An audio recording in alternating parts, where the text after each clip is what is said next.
안녕하세요, 김용호 회계사입니다. 오늘 꼭세상 시간에서는 상속세와 증여세에 대해서 다루도록 하겠습니다.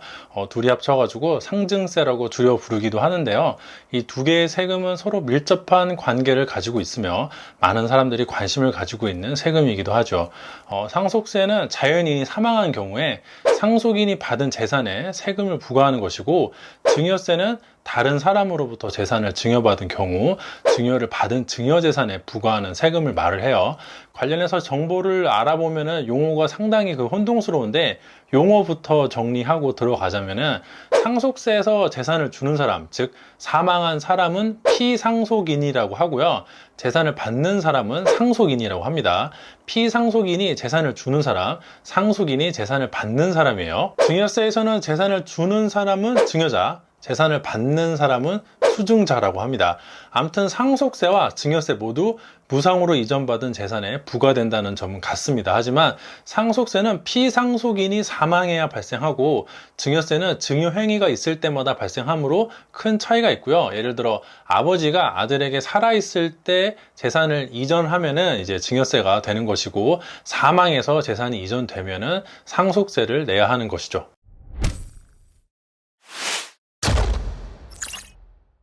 세금을 계산하는 방법도 같은 것이 있고 차이 나는 것이 있는데, 일단 세율은 똑같습니다. 과표가 0원에서 1억 원 이하 구간은 10%, 1억 원 초과하는 부분에서 5억 원 이하 구간은 20%, 5억 원 초과하는 부분에서 10억 원 이하 구간은 30%, 10억 원 초과하는 부분에서 30억 원 이하 구간은 40%, 이제 마지막으로 30억 원 초과하는 구간은 50%로 누진세 형태를 취하고 있고요. 당연히 계산할 때는 구간별로 따로따로 세율이 적용됩니다. 예를 들어 과표가 1억 2천이면은 전체에 대해서 20% 세율로 적용되는 것이 아니라 1억까지는 10%로, 1억 초과는 2천만 원만 20%로 적용을 하는 것이에요. 살아서 주면 증여고, 죽어서 유산을 남기면 상속인데, 어차피 재산을 준다는 행위 자체는 같기 때문에 이 세율이 달라지면요, 이야기가 너무 복잡해져서 증여나 상속이나 세율은 같습니다.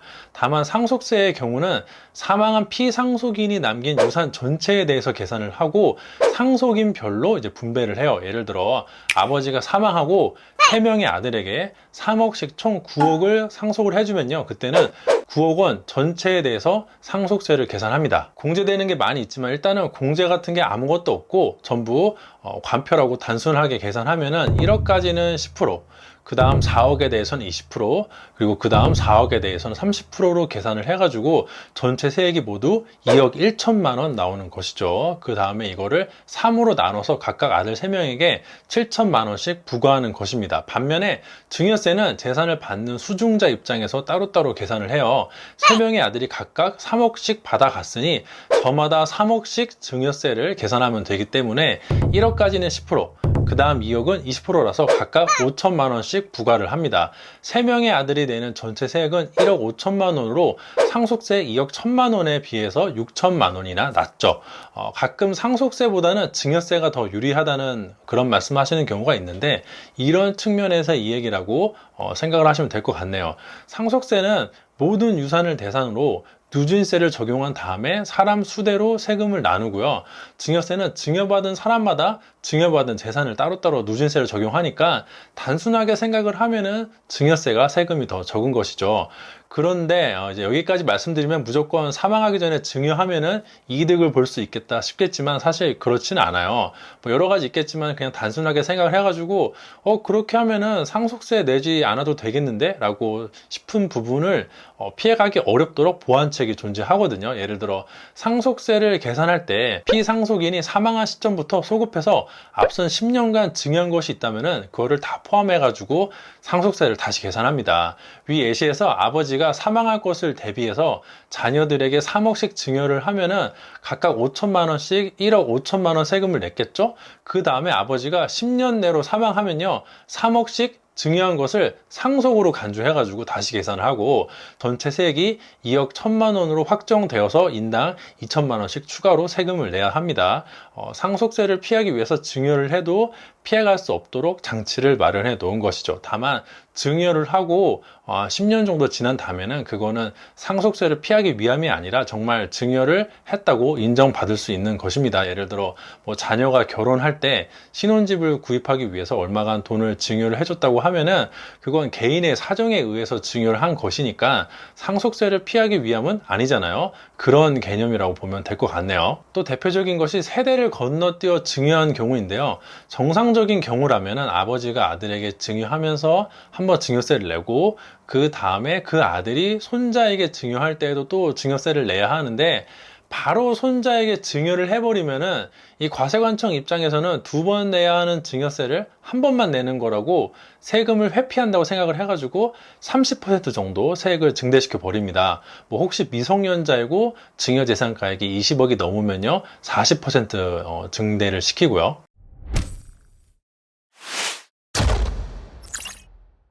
다만 오해하지 마셔야 할 게, 제가 아까 공제가 없는 경우를 가정하고 계산을 했는데 실제로는 이 상증세 계산 과정이 다소 복잡하고 여러 가지 공제가 존재하거든요.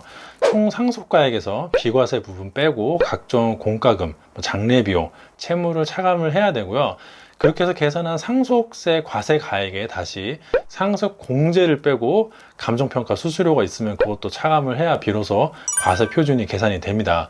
이 상속 공제의 경우도 일단 배우자 공제는 최소 5억에서 최대 30억까지 가능한데요. 배우자분이 아무것도 상속받지 않아도 일단은 배우자가 있으면은 5억까지는 공제가 됩니다. 요거는 이 뒤에서 말씀드리는 다른 상속 공제랑 완전 별개예요. 그리고 기초 공제 2억이 있고 자녀 1인당 3천만 원까지 공제가 가능하고요. 미성년자가 있으면 추가로 20살까지 남은 연수에 따라 500만 원씩 계산을 해가지고 공제를 해주고, 배우자 제외하고 60세 이상인 상속인이 있으면 또 3천만 원 공제를 해주고, 장애인이 있는 경우에는 기대 여명에 달하기까지의 연수에 500만 원씩 계산을 해서 공제를 해줍니다. 이 장애인이랑 미성년자 같은 경우에는 생활비를 보조해준다는 느낌으로 보면 될 것 같네요. 그런데 이렇게 기초공제까지 포함을 해가지고 각종 공제를 계산을 다 해봤는데 5억이 안 된다면 그냥 일괄적으로 5억까지는 상속 공제를 해줍니다. 근데 이건 배우자 공제랑은 별개예요. 그래서 배우자가 있고 자녀가 있으면은 기본적으로 10억까지는 공제가 되는 거죠. 아까 예시에서 어머니가 살아 계셨으면은 9억을 상속을 받아도 상속세는 전혀 없게 되는 것이죠. 혹 어머니가 이미 돌아가신 상태라고 할지라도 전체 상속가액 9억에서 일단 5억은 기본적으로 상속 공제가 되고요. 그 외에 기타 뭐 장례 비용이니 뭐니 해가지고 계산을 하면 실제 과표는 4억이 안 됩니다. 단순 계산으로 4억이라고 쳐도 전체 세액이 7천만 원으로 감소하게 되겠죠. 그리고 그걸로 끝이 아니라 그 뒤에 세액 공제도 존재해가지고 이 기본적으로 아들 한 명당 2,400만 원보다 적은 상속세를 내게 됩니다. 실제로 이 계산하는 건 더 복잡하고 제가 간단하게 설명하고자 아까 예시에서는 공제에 대한 설명을 생략했다는 것을 반드시 기억하세요.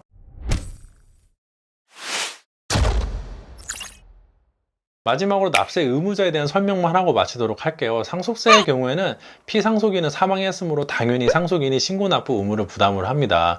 이 상속인이 여러 명인 경우에는 상속인 각자가 받았거나 받을 상속재산을 한도로 연대 납세 의무를 부담하게 되는데, 어려운 말이 나왔죠.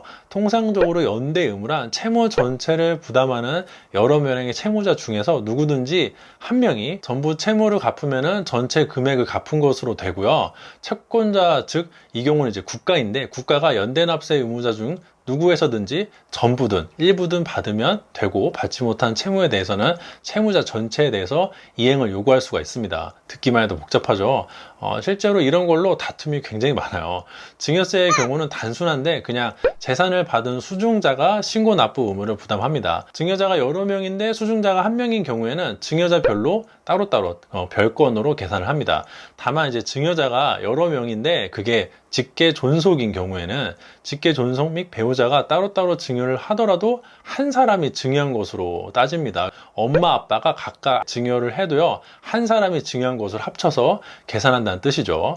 그리고 이런 거는 다 예외가 존재해요. 국내에 거주하는 사람은 소위 이제 거주자라고 법에서 표현을 하는데, 거주자가 비거주자에게 해외에 있는 재산을 증여하면은 이 경우는 증여자가 세금을 부담하도록 되어 있어요. 비거주자는 해외에 있고 재산도 해외에 있으니까 이 국세청이 그거를 좀 하기가 어려운 측면이 있죠. 복잡하죠. 예, 따지고 보면은 좀 복잡하긴 하지만 언젠가는 한번 내게 되거나 적어도 신고는 하게 되는 세금이 증여세와 상속세라서 기본적인 내용 정도는 반드시 상식으로 아셔야 돼요. 왔다 갔다 하는 금액도 상당히 큰 편이기 때문에 잘 모르겠다 하면은 반드시 공인회계사와 같은 전문가와 상담을 받으시길 권하드리고요.